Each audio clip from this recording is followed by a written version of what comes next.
Kung maliligo ka ng malamig na tubig araw-araw sa loob ng 2 linggo, ito ang mangyayari sa iyong katawan. Ang ibabahagi ko ay siguradong ikagugulat mo. Una hanggang 5 araw, maging tapat tayo. Napakahirap nito. Magugulat agad ang iyong katawan. Pero ito ang nangyayari sa iyong katawan. Ang iyong mga blood vessels ay nagko-contract. Itinutulak ang dugo papunta sa iyong vital organs. Ito'y nagpapakawala ng napakaraming norepinephrine na nagpapataas ng iyong alertness. 4 hanggang 7 araw dito nagsisimula ang himala. Ang iyong katawan ay nagsisimulang mag-produce ng mas maraming white blood cells na nagpapalakas ng iyong immune system. Ayon sa mga siyentipiko, ang pag-expose sa lamig ay maaaring magpataas ng mga cells na lumalaban sa sakit. 8 hanggang 10 araw, nagiging sobrang aktibo ang iyong metabolism.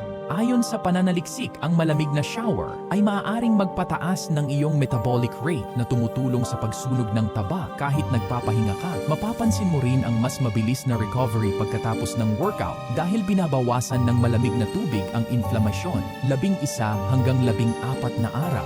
Dito mo mararamdaman ang mga superhuman na benepisyo. Nagsisimula ng mag-produce ang iyong katawan ng brown fat, ang mabuting taba na sumusunog sa masamang taba. Bukod dito, tumataas ang iyong testosterone levels. Magsimula sa 30 segundo at unti-unting dagdagan hanggang 3 minuto. Kaya, handa ka bang simulan ang challenge na ito? Kung oo, mag-comment ka ng challenge accepted. Tingnan natin kung ilan ang sasali.